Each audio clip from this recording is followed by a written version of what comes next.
In cybersecurity, defending against an attack can feel like you're trying to solve a puzzle, but in the dark. So what if there was a shared map, a master playbook that laid out every single move an attacker could possibly make?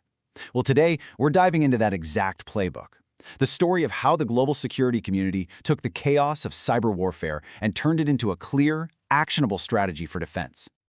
All right, let's kick things off with a question that sounds super simple.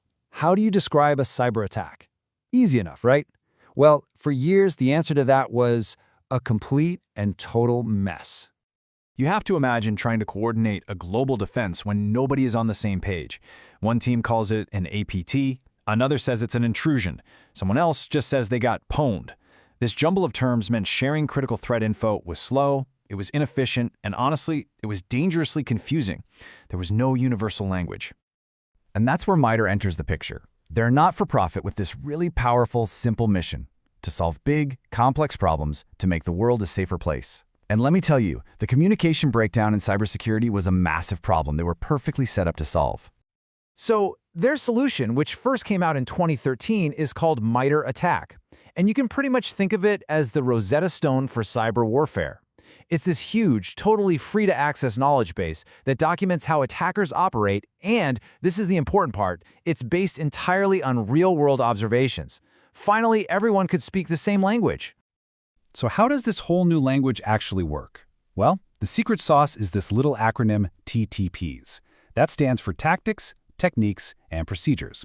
And trust me, this is the key to unlocking the entire framework and really getting inside the mind of an attacker. Okay, so let's break that down. First, you've got the tactic. That's the why. It's the attacker's high-level goal, like, say, steal data. Then you have the technique. That's the how, the method they use to get it done, maybe using a phishing email. And finally, you have the procedure. This gets into the nitty-gritty specifics, the exact piece of malware they used, or the specific commands they ran. Why, how, and the specifics. And when you map out all of these known TTPs, you get this, the ATTSEA matrix.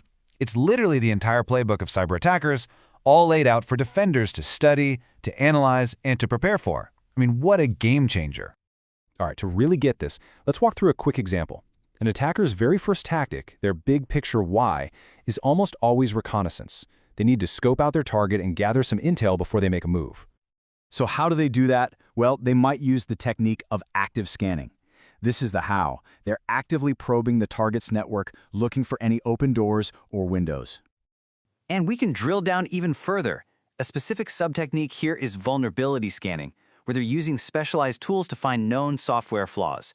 So you see, we went from the why to the how to the specifics.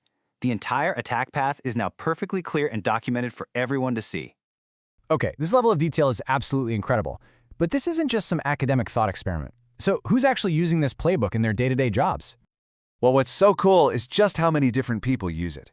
You've got cyber threat intel teams using it to build profiles on specific attackers. SOC analysts use it to make sense of the thousands of alerts they get every day. And even the good guys, the red teams, use it to build super realistic attack simulations to test a company's defenses. But here's the thing, knowing exactly how an attacker might come at you, that's only half the battle, right?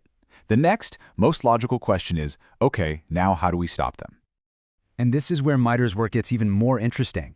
So if attack is the attacker's playbook, you gotta have a playbook for the defense, right? And that's where its counterparts, CAR and D3Fend, come into play. They're the guides for how to stop the very things attack describes. Let's start with CAR, which stands for the Cyber Analytics Repository. Think of it like a recipe book, but for detecting threats. It takes a specific technique from the ATT and CK framework and gives you the step-by-step logic you need to spot it happening on your network. And the key word here is practical. This isn't just theory. CAR gives defenders actual analytics they can use, like ready-to-go Splunk queries that they can just drop right into their security tools and start hunting for bad guys immediately. Now, the other half of this defensive puzzle is Mitre Defend. So if CAR is all about detecting threats, Defend is all about stopping them. It's the strategy guide for all the specific defensive techniques and security controls you can put in place. So, for instance, D3Fend will outline a defensive technique like credential rotation, and this directly counters an attacker's ATT&T technique of trying to use stolen passwords. It creates this beautiful, clear link. Here is the attack, and here is the exact defensive move to block it. So when you bring it all together, what you get is this incredibly powerful unified defense strategy. Use ATTSC to know the threat, use CAR to detect that threat in real time, and use D3 to stop it dead in its tracks. But of course, the game is always changing. Attackers don't sleep, and neither does Mitre. They're already looking ahead, building out new frameworks like Atlas, which is for mapping threats against AI systems, and Adapt for threats targeting blockchain and digital assets. This playbook is a living document, constantly evolving. When you step back and look at the whole picture, what all these frameworks really do is something amazing.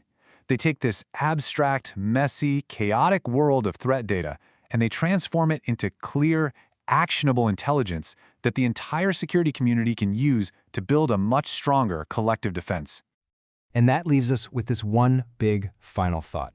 For the first time in history, the complete playbook for cyber attacks is public knowledge. It's out there for everyone to see, the defenders and the attackers. So the real question now is, how are we going to use this incredible transparency to write the next chapter in the future of defense?